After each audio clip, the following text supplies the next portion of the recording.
First, I want to acknowledge the people that make all this work possible with my team that also make my stay at USC every summer for the past 5 years possible, which is MetroFreight, as Jen mentioned. And also this European project I've been working on with European colleagues called City Lab. So that also is, I will present some of the results of that project. It's one of these very big consortiums that we have in Europe for research in transportation. And this one is connecting about 15 countries and 80 people, including a lot of academics. So it does help a lot with our research, and especially for the Paris research I'm going to present today. Urban freight policy in Paris has been advancing, although there are some drawbacks, as I will identify later. But I think there are 4 areas that have been quite interesting in the past, let's say, 3-4 years. In terms of policy, planning, strategy in general in urban freight. So I will mention a huge effort in urban freight data collection. I think it's quite important to have these data so it becomes a basis for the rest of the measures and actions that the city is committed into later. So first the data, and they have done that. And then 3 areas of recent policy developments that are quite originals for one of them, which is logistics hotels and all the real estate in terms of urban warehouses. So I will make a focus on that. And then the low emission zone of Paris, which is banning old vans and trucks entering the city. This is not so original, as the city of Paris actually is the last of the big European cities that has been committed to that kind of urban policy, low emission zones. But finally, Paris is catching up with London and Milan and even Athens and Madrid, which were ahead. But now all major European cities have that kind of policy. So it can be interesting for you to know what's actually happening for freight traffic in these big cities in Europe. And the last area of new policy development is innovation in urban logistics. So that covers many different things, but you will see that it's always trying to promote expensive new schemes to operate deliveries in, with cleaner vehicles and optimized organizations. I'm talking about expensive because you will see that costs of these new schemes is really what brings them to a sort of difficulty. And you will see many challenges of these policies. But it's interesting to see what the city of Paris is doing in this area. They've been quite active, actually, in this area. And we will see the difficulties in trying to upgrade all these areas for urban deliveries. So first, a little bit about data.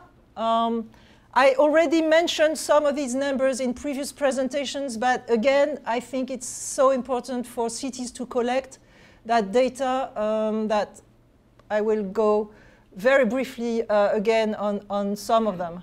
So Paris, I will always go mention Paris as a generic term, but I will be sometimes mentioning the city of Paris, which is only a 2 million people area in the center of the region of Paris, which is a 12 million area, the major metropolitan area of Europe, actually, with London. So I will try to tell you when I'm talking about the city and when I'm talking about the region.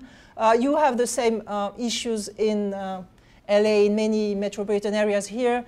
There's the cities, the central city that's famous everywhere, and there's the region that is actually the real thing in terms of the economy, right? So I will mention when I'm talking about municipal policies or regional policies. In the metro area, the region, we have about 1 million deliveries every day, including a lot for businesses, a lot for consumers, e-commerce deliveries, and this is probably not such a good figure. It's probably higher, but the data collection for deliveries to homes has been actually not very good. So I just gave a very conservative estimate. And I'm including here the estimate for this new area of deliveries, which are instant deliveries, deliveries made within 2 hours after order. It's a very fast increasing share of e-commerce deliveries for Paris residents, especially for the central city. So forget about numbers, but we have the numbers now for Paris, the region, the city. We have numbers such as the profile of the vehicles making the deliveries. We know what the vehicles occupy in the public space, etc. This is helpful for modeling and for future scenarios and future policies for Paris regarding urban freight. So this is both for the region and for the city. And it's more and more integrated into the urban transportation modeling and policy making of all the institutions, the cities and the region in the metropolitan area. I want to, this is not Paris, this is Bordeaux, but this is another set of urban freight data collection that they've been doing for Bordeaux, and Paris will do the same, but in the future they will do historic, they will have the recent survey and they will have a survey 10 years from now.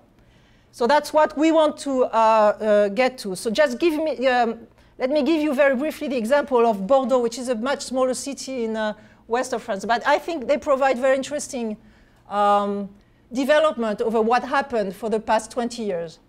The delivery intensity of the businesses in Bordeaux has not increased, meaning that each business, a shop or a factory, a warehouse, a hospital, have not been generating more deliveries per job or per square meters than 20 years ago. There's a sort of optimization of the system. It's not increasing in terms of the number of deliveries per each type of business. But what has been increasing is the number of businesses, the number of jobs. So the number of deliveries to businesses has increased by 12% over the past 20 years. Let's say quite an amount. Office activities have taken a huge share compared with 20 years ago. Small retail is stable. So the economy in terms of delivery generation has changed. But overall, the number of deliveries to business has remained the same. Interesting.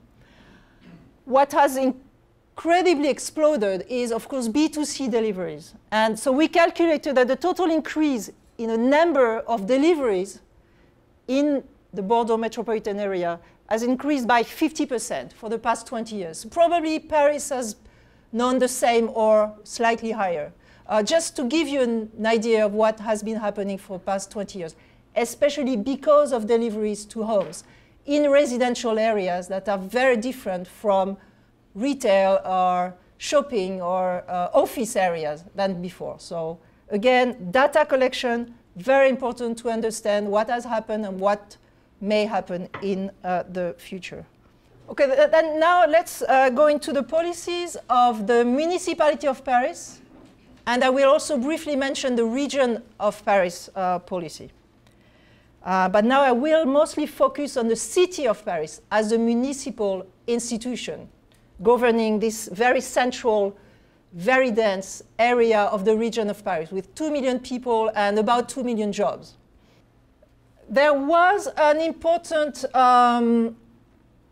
event in 2013 in terms of urban freight policy with the signature of a partnership between 80 stakeholders, including very big companies in freight, logistics, retail, wholesale, very big trade associations, and many other stakeholders, including actually academic institutions like my institute was involved. So 80 stakeholders signed a partnership. That's a photo of the mayor of Paris at that time signing the partnership. So it was quite a high level of politicians involved. So there were very general goals for urban logistics. You can imagine the environment and the economic development and social conditions for workers in logistics were high on the agenda, but this is general, this is not a specific commitment from each stakeholder. What happened, more interestingly maybe, are 16 specific projects, directions for policy. So these partnerships exist now all over the world in many cities. I know there are freight strategies in LA. London has a very big freight partnership. What makes the Paris one maybe is the very specific 16 directions of policy. So everything I'm going to talk about comes from that basis with a signature, with stakeholders committed to that. It's not a regulation. It's just something you have to do because you signed it, but it's not, there's no regulation to follow except for a few ones that were derived from negotiating new regulations. But all the actors, all the stakeholders were involved in that sheet of policy making for the future. So I think that's probably a key point. After the data collection, key point number 2 is this bringing everybody together and having them sign something that's written with a sort of very detailed commitment. First area I want to mention is low emission zones, air quality, problems related to truck traffic, van traffic, and air quality pollution, CO2 emissions. It comes from an increasing problem with pollution in big cities in Europe, especially London, Paris, and Brussels, and Milan, actually. The very big cities in Europe, it's pollution, NOx and particulate matters. And I like these photos. I may have presented them last year, but I really like to remind them of these photos. This is very bad for the image of European cities. Because as you can see, this is the LA Times making fun of Paris. This is The Economist mentioning visitors to Paris and London that they should be extremely careful about pollution in London and Paris, especially when they come from the US, where the air is better now. So this is really becoming a problem. It's because of the diesel, the very high share of diesel and very high share of old vans and trucks circulating in these cities' streets. So really it comes from a health problem, but also an image, marketing problem for these big cities and becoming very high on the agenda of the politicians. Air emissions from urban freight, we do have data. It comes from the data collection I presented to you before. This means that freight is actually one big emitter of CO2, transport-related CO2, NOx especially, and particulates. So the target now for the city of Paris is old vans, old trucks, old motorbikes, all of them included in deliveries. 20% of Paris commercial vehicles are below Euro 3. Euro 3 is one standard that all European vehicles have to abide by. It means basically built before 2001. Very old fleet of delivery vehicles in the city, in the streets of Paris.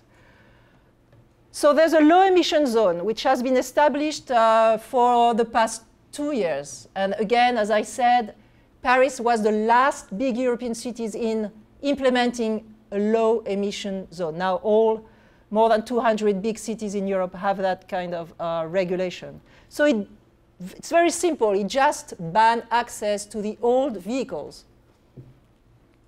And cities have taken a step-by-step approach. I will just briefly mention what the city of Paris has exactly been doing, and I will tell you about the problems of this regulation in Paris.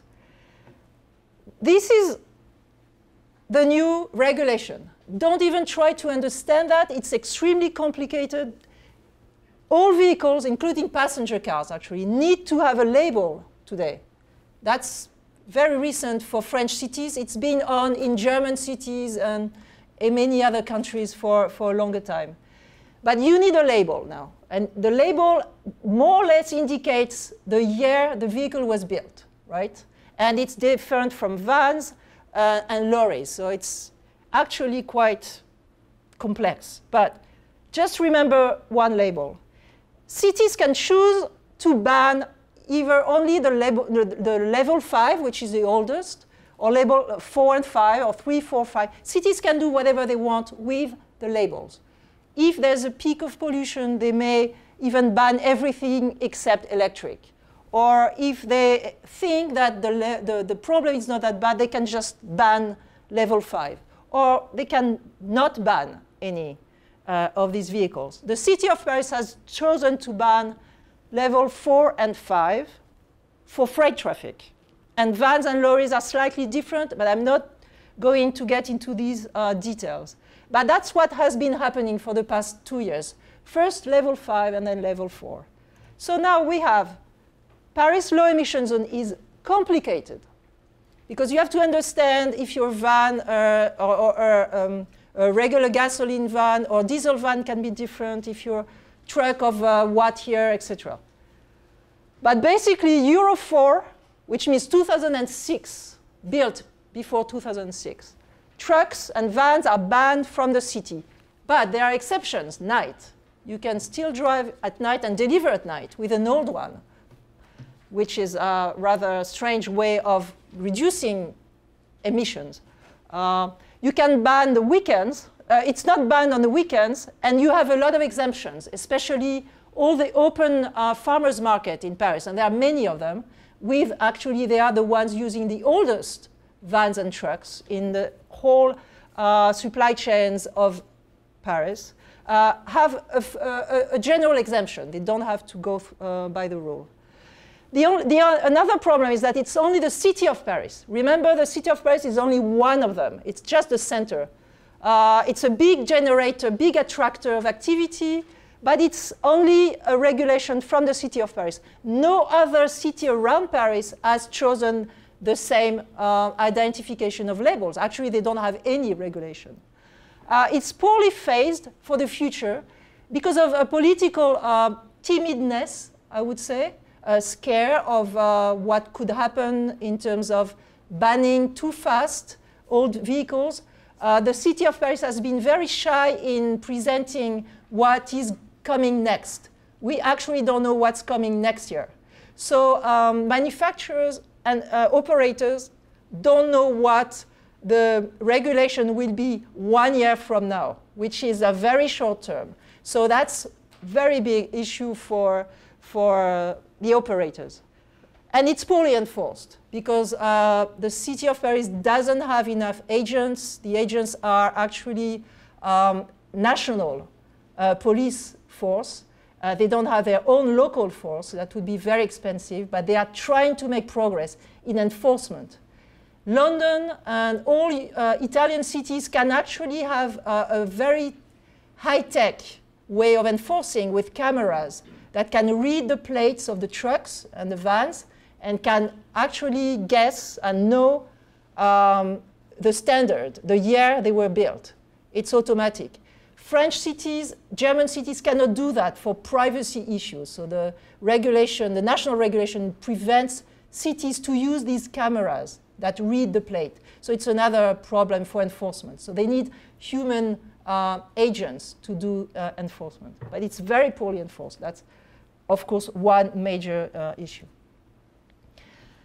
In the area of air quality, the city of Paris has other plans. It's in the charter.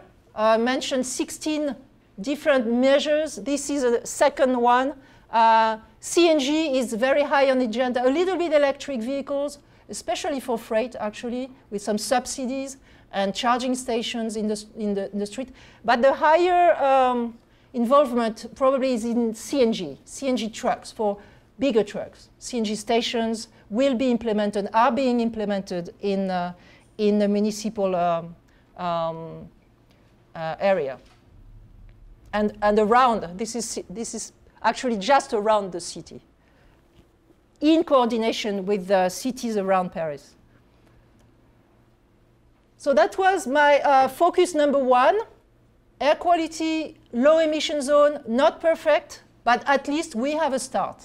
And we see the very, very old trucks and vans not getting into Paris anymore, which is a big welcome change for the city streets. My second focus is about urban logistics terminals inside the city of Paris perimeter. It's a very interesting development from the municipal administration, especially the Department of Urban Planning, but also working with the Department of Transportation and the Department of Environment. So what have they been doing? This is a few photos of what is already existing. They have been converting underground municipal parks for cars that are still operating, but a little part of these underground parks has been devoted to urban logistics facilities. So quite small, but places where trucks can get in and then cargo bikes or electric vehicles can get out.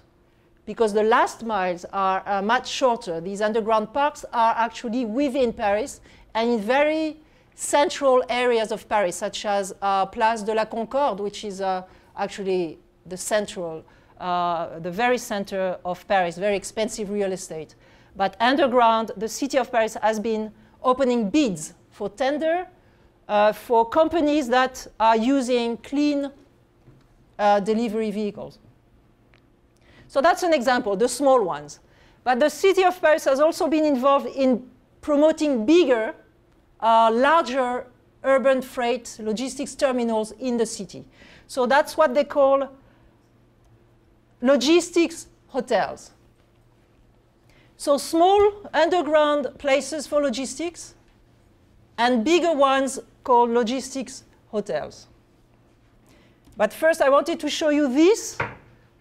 This is the new, it's one page of the new zoning land use plan of Paris, the general official master plan for everything zoning and land use. I think you call that zoning ordinance or something like that. So the document that, makes building permits available. So Paris had a new one last year. And there is something related to logistics facilities, logistics architecture, logistics urban planning. So that's an interesting first point. You do have a lot of new standards and regulations for logistics facilities when they are built in Paris. And the second interesting thing is that there are dedicated land users and even parcels, land parcels, very specific land parcels, for logistics in the future. So there cannot be any development project in these areas without a logistics plan, a logistics building, actually. So there must be logistics activity in these 80 or so areas. So it's sort of reserved land use for logistics. To my knowledge, I haven't seen that in any other urban master plan of any cities in Europe or elsewhere. So it's, and they had to change a little bit the national code for construction to make this possible, actually, and differentiate logistics and any other industrial use. This is logistics. This is for freight deliveries serving Paris. It's not industrial land use in general. So they had to change the national code for that. So let me briefly mention some more things about logistics hotels that are being built at the moment. I'm going to give you two examples. That's the largest terminal, that's called Chapelle. So you see the location of this new big terminal for logistics. It is in Paris, so it is within the perimeter of Paris. It's in the northern side of Paris, in a rather poor residential area of Paris. Former rail freight station, right? So they had the land in terms of, but they destroyed everything to make it a new logistics building. It was rail freight, but it was abandoned for many years. So that's what is going to be open very soon. Actually, it's just being finished. I think they turned the constructor, the builders gave the keys to the city of Paris. It's a private development project, but it has been organized and planned and constructed by a private company, but which is owned by the city of Paris. So the city of Paris is involved in terms of being the majority of the board of this private company. So that's the building. The building is actually underground for most part. There are 2 levels of logistics, about 100,000 square feet each level, 2 levels of logistics, and then a lot of office users, and on top of that building, which is, let's say, 20 feet above the ground, total, you have sports facilities, urban farm, and a school. So you have a level of urban farm, tennis courts, schools. You have a level of offices, and there's a data center too. You have an urban freight rail terminal. So they actually built an entirely new rail connection into that building that's added a lot to the cost of the total investment. I will briefly mention the numbers later. And you have a final road urban distribution terminal, a classic type of fulfillment center, actually, for a big player. It's a wholesaler called Metro, which is the largest wholesaler in Europe. So they will occupy the whole area. So the main partners are this company, which is a real estate company, a private one, but again, the city of Paris owns the majority of the board. So the city of Paris is involved. XPO, as you know, is a major freight logistics provider. It is involved as the main organizer for future rail operations in the second level of that I showed you. Another company, a rail company, has already been chosen by XPO. It's called Eurorail. It's a private rail freight company. And you also have, obviously, the potential clients. And many of them have already signed up for being tenants of the building. So it's actually well commercialized. The building will open in November as an operation. It's finished now, and it will open as an operation because the clients have already signed the leases. And of course, a lot of fire safety administration, because this building was extremely difficult to build because it is in a very dense environment with a lot of residential developments very close.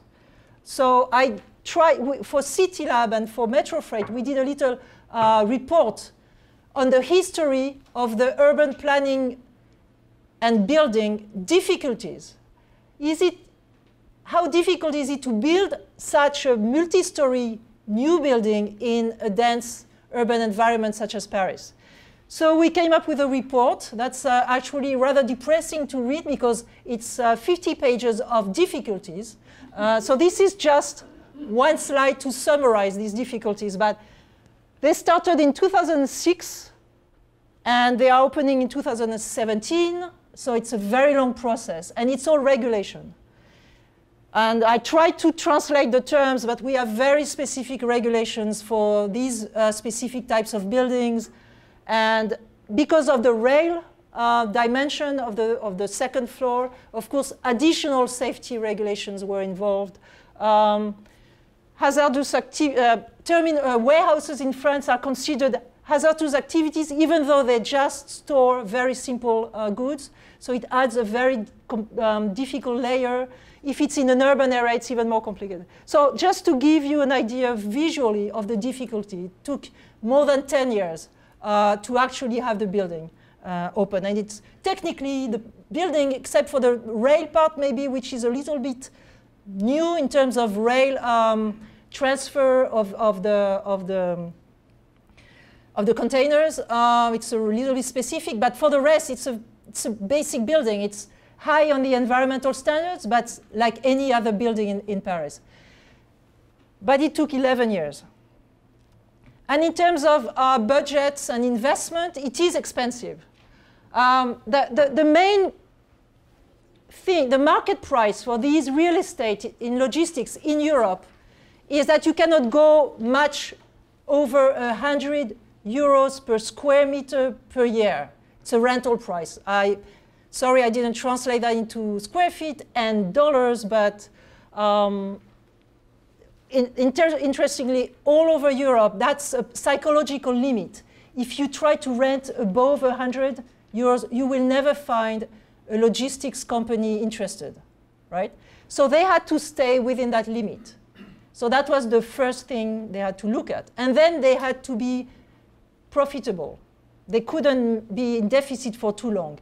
But actually, their expected return on investment will take 20 years in their own calculation, which is enormous for that kind of real estate.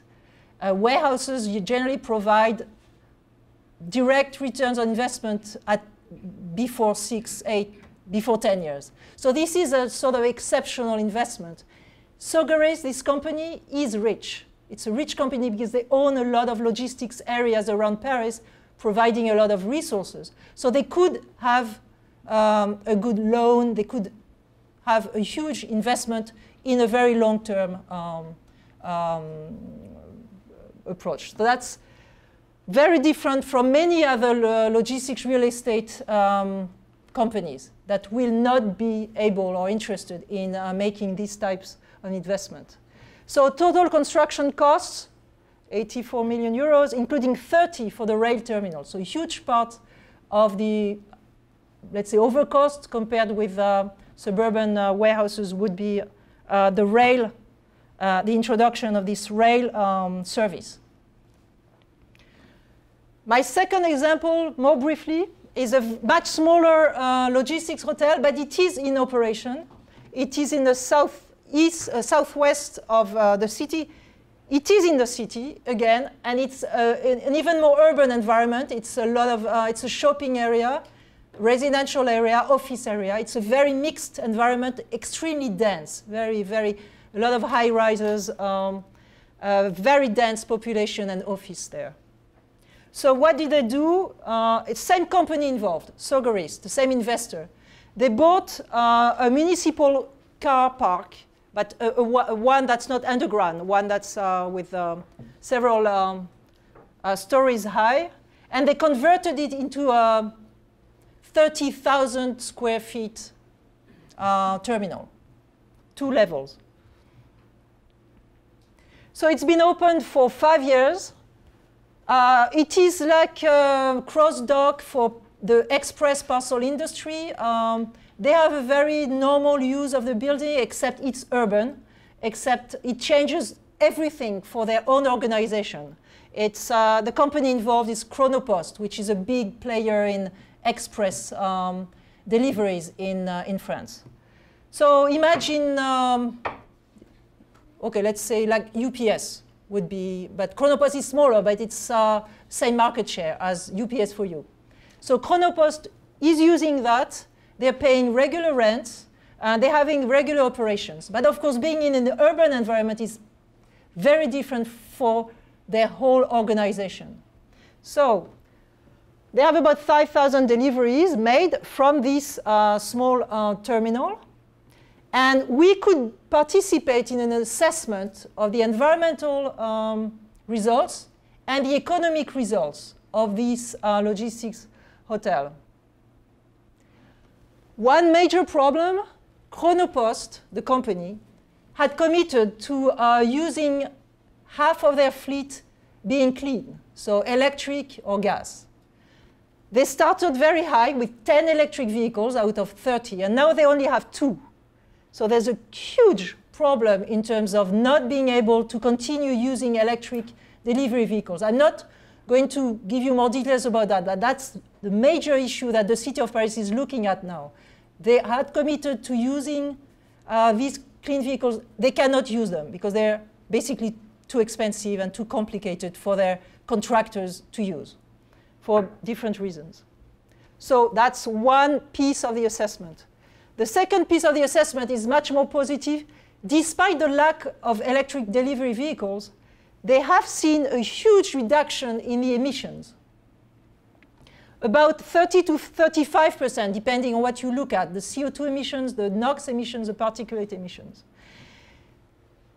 All of it, most of it, is due to the reduction in the vehicle miles, because bigger vehicles get all the way to the terminals, and then the final miles to deliver the parcels will be reduced in terms of mileage. So you have consolidated trucks getting all the way to Paris. So the total distance has been, in terms of vehicles for these deliveries, has been reduced. And the mileage for the final deliveries, even though they're diesel vans, is much smaller because the terminal is already inside Paris. So you do not have 20 kilometers to cover, you have 2 to 5 kilometers to cover with the final van. And this assessment has included the trips to and from the drivers' homes, which is an important issue for all the parcel express transport companies in Paris. The diesel vans are used by the drivers as their own vehicle. That's also why the electric vehicles were not working. They couldn't go back home with their electric vehicles. It was too far. Any question you can, now if you want, but we can go back on that. Just to finish on this issue of new urban warehouses, it is very trendy now in Paris to do these urban warehouses, as I showed you, logistics hotels, or the small ones, the underground ones. And they are continuing these policies with, I just wanted to give you, this is a very recent public image of a future new logistics operation in Paris. But just to give you an idea of how beautiful they make this look now. But this is a logistics terminal new project. They just released the official announcement. There was a big bid for tender for, it's called Reinvent the Seine. It's a big program with 80 different areas in the region that companies could bid for to use the sites. This one was chosen because of the logistics content of it. And just I wanted to just give you the image of the architect. That's the future. That's not existing. But they will do a whole logistics thing in these first floor areas and all different mixed use above the logistics area. And this is the most expensive neighborhood borough of Paris. It's close to the radio, the big national radio building. Last thing about urban warehouses, sorry, is these new completely private real estate operations for players like Amazon Prime now that is looking at terminals in all the big cities in Europe within the city centers, the metro centers, such as the example of Paris. Now they have 3 warehouses in Paris, 1 in the city center, in the city of Paris, 2 just around the city. And these are about 50,000 square feet warehouses. In these cases, they just looked into the existing real estate market, and probably they took everything that's left. So Amazon Prime now is now established for 1 year, has been established for 1 year in Paris, in probably the last big, well, not so big, but it's 50,000 square feet warehouse they could find. So they took this market. Now it's probably very difficult for the new ones if they want to be inside, much inside Paris. But just to give you an idea of the new, also it's a niche, but there is this new market for purely private real estate for logistics. My last focus was about innovations.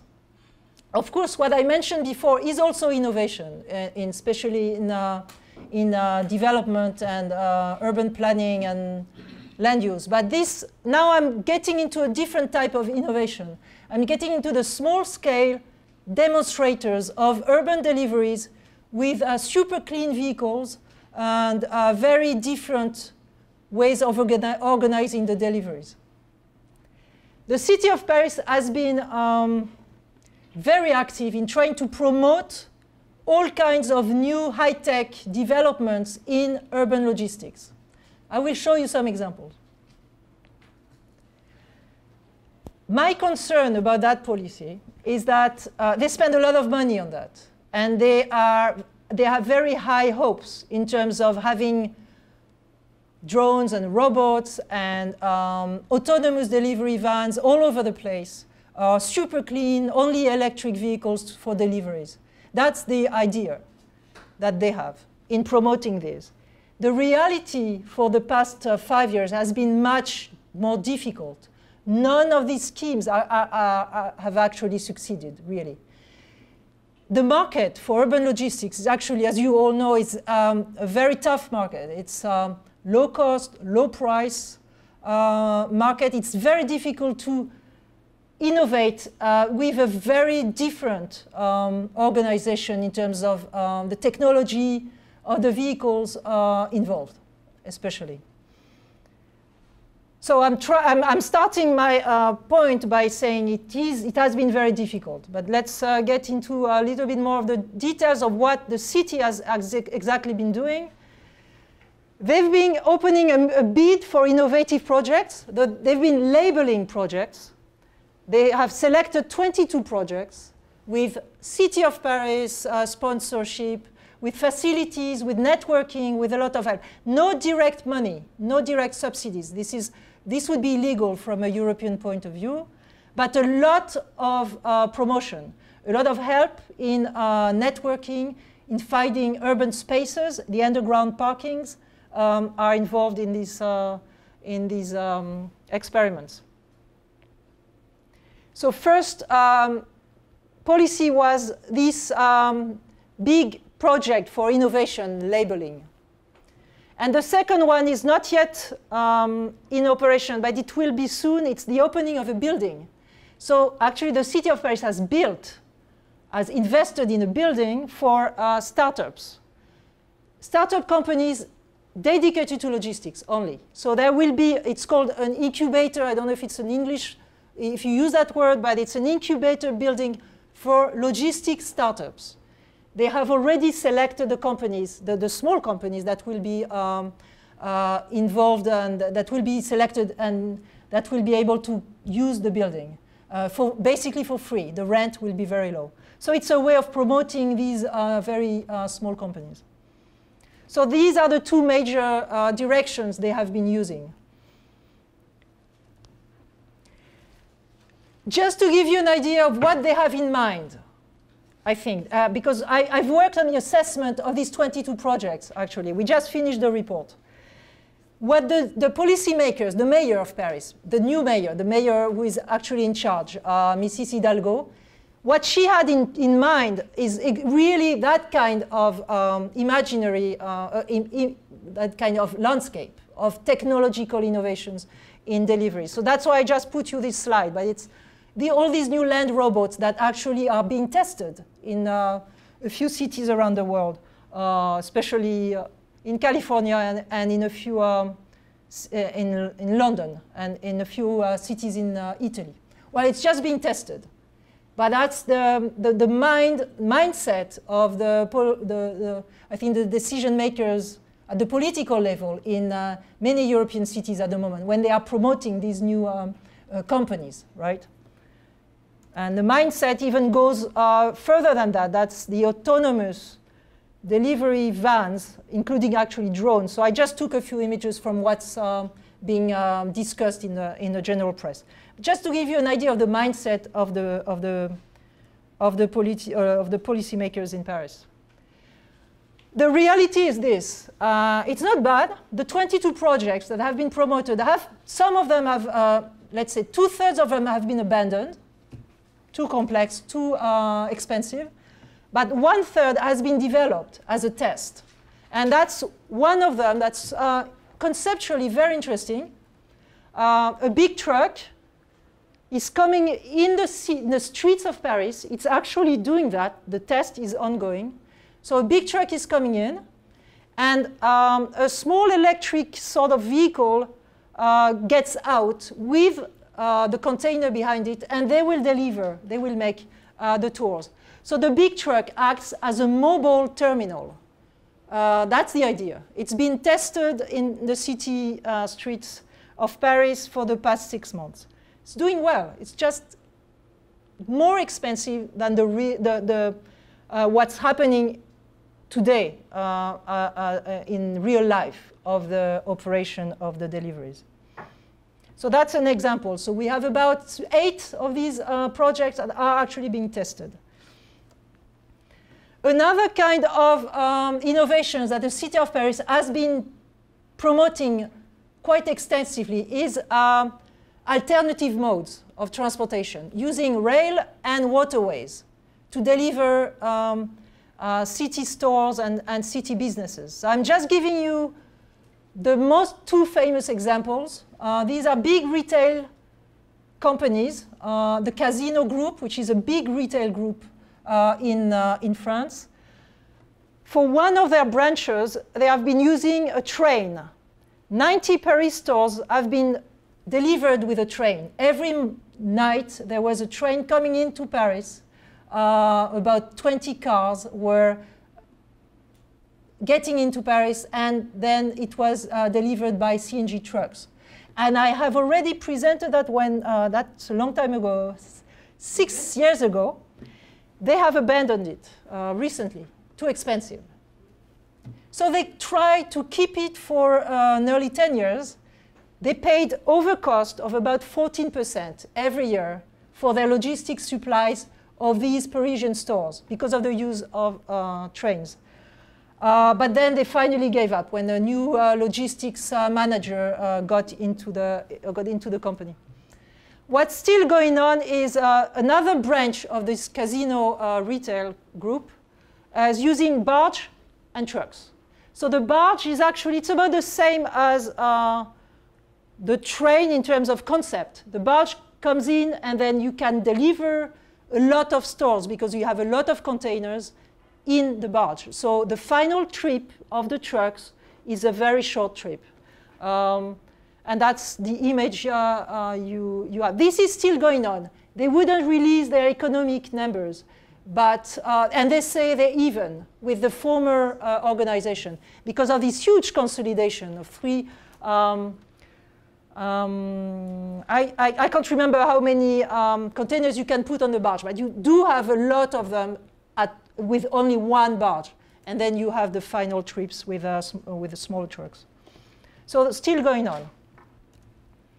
Other promotion of barge and very fancy organizations. This was a barge carrying cargo cycles, so sort of tricycles with containers behind them. And these cargo cycles would do, this is also a moving storage, a moving terminal, where the cargo cycles were being prepared within the barge. So the drivers of the bicycles were actually preparing their tour within the barge trip. So they were saving some time during the mobility of the barge all the way into Paris.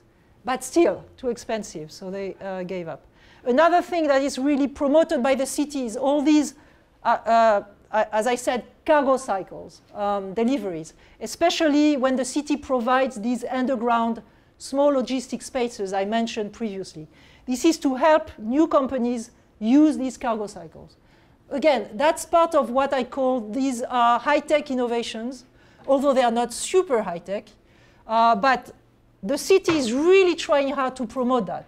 The problem is that it drives a lot of media attention, but it's only a very small market share of all the urban deliveries in Paris. So personally, I really strongly believe in the low emission zone because that makes the playground for all the operators easier if someone wants to innovate, because old vans, old trucks will be out of the market. It will be easier than to innovate. What I find this a little bit too much is that the city is trying to go all the way to the very clean, very high-tech urban freight delivery schemes without the low emissions zone sufficiently enforced or without enough urban logistic spaces inside Paris already. Another thing Paris has been doing quite, and I think this is interesting, that's a way of reaching my conclusion, but I don't want to forget that. Paris is actually also trying to promote night deliveries, the way New York City, for example, is also trying to do. Many cities in Europe are actually trying to push deliveries at night, and Paris is actually quite active in this area. The regulation is very favorable to night deliveries in Paris, and they actually help demonstrators there. So, as a conclusion of that presentation, with I think good points and not so good points for the region of Paris and the city of Paris. As a conclusion, I would say that urban freight represents many jobs, and that's what politicians realize a lot, especially in a region where industrial manufacturing jobs have more or less disappeared. Logistic jobs are more visible now in the political agenda. It's an important economic asset for Paris, of course. You have to supply all these businesses and homes.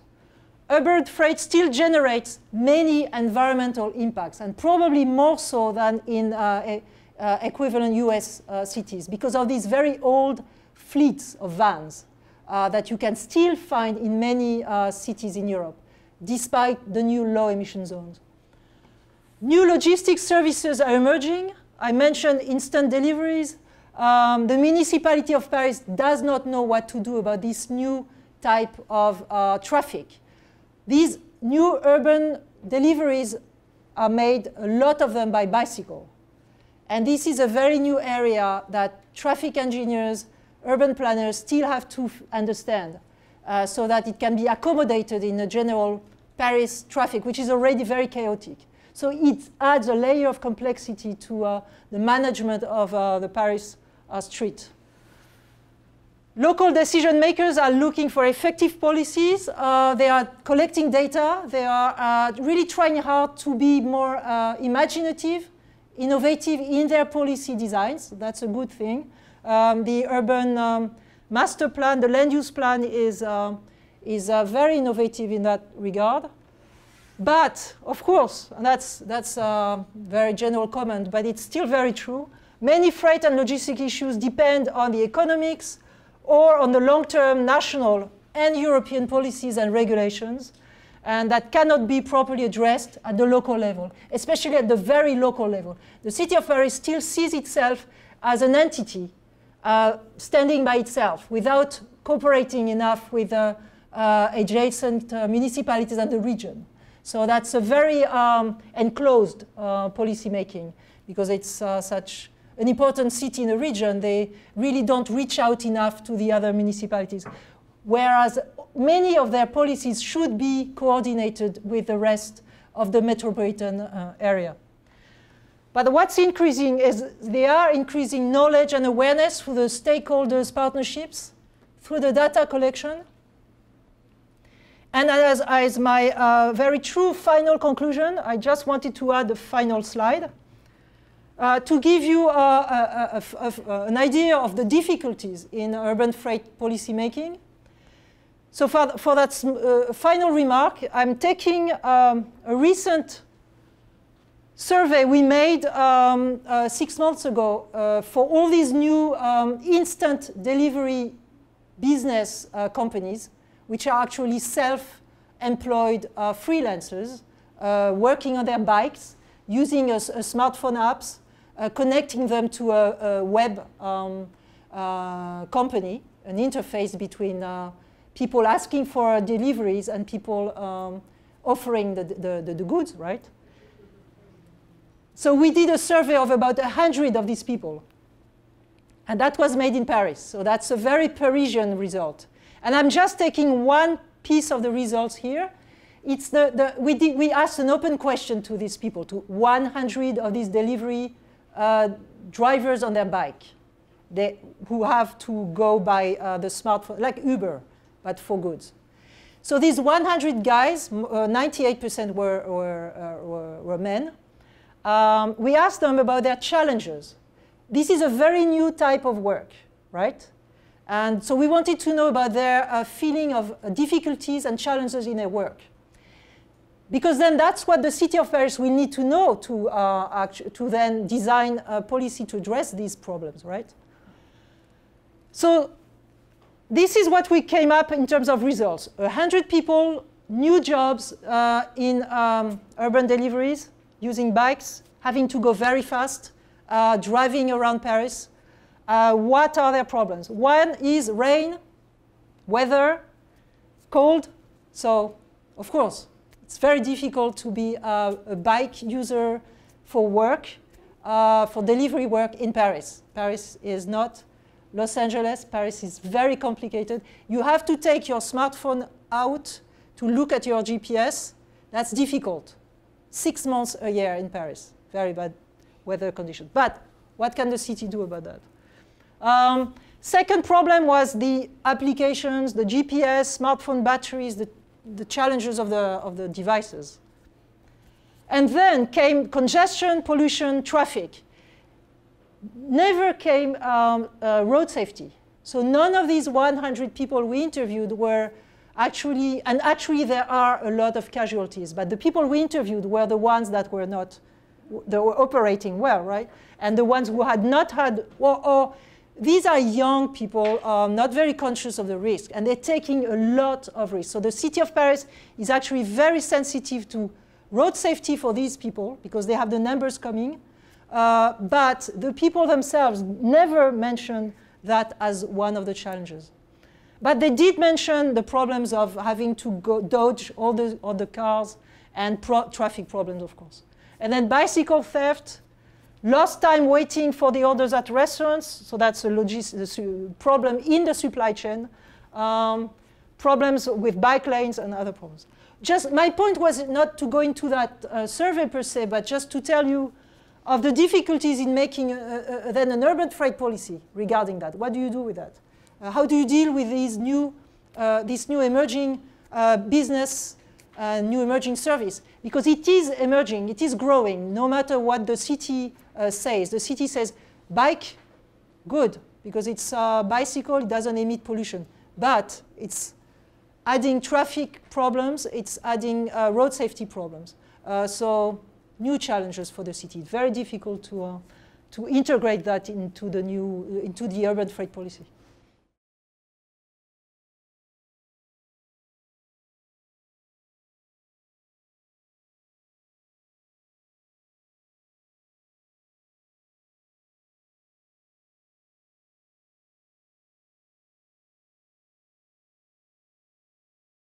Well, it's, they did a specific collection, and it's very costly.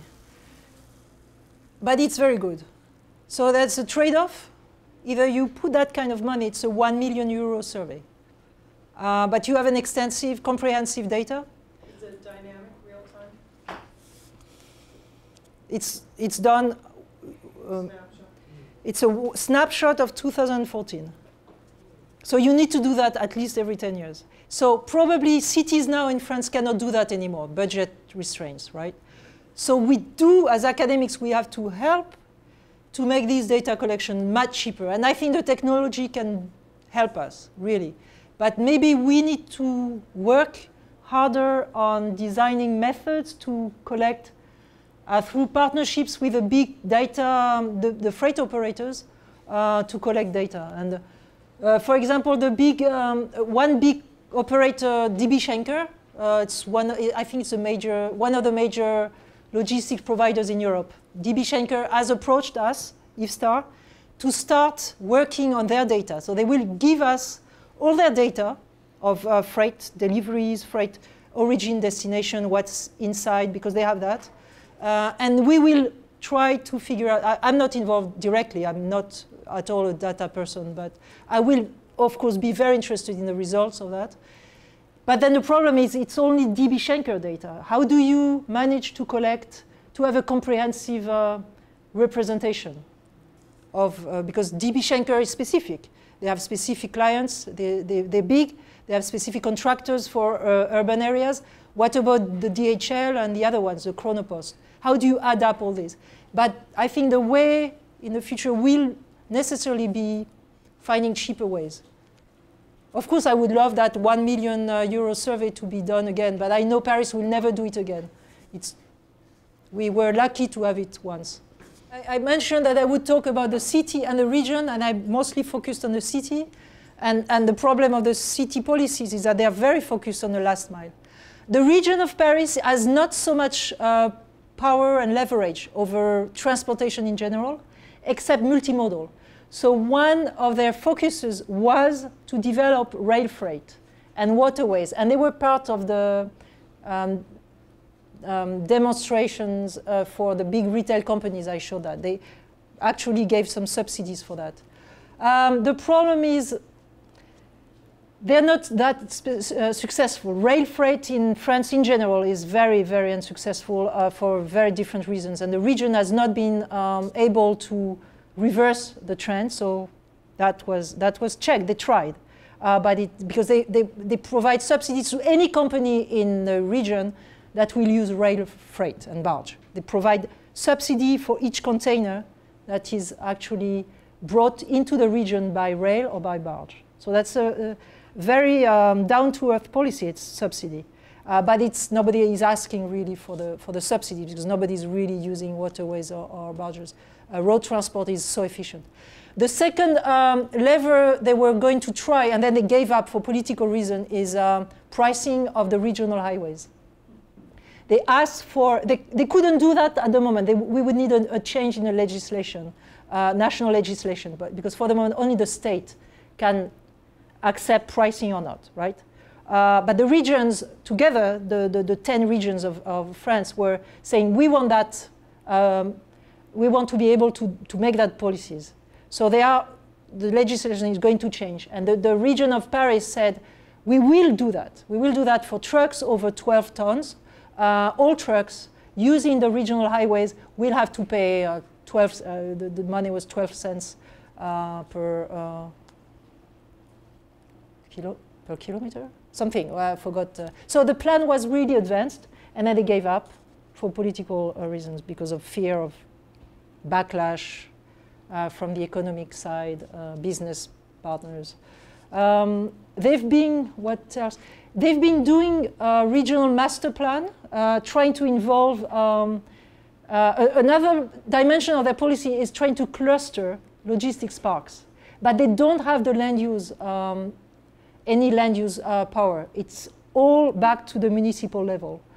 So the region has made a very nice freight master plan saying it would be better to have all the logistics parks here, here, here, and here. But the areas that they have been drawing are very fuzzy because they couldn't tell the local land use plans, that's what you have to do. They don't have that power. So they don't have much, and they were very shy politically. So that's what happened. I'm exaggerating a little bit, but that's what happened.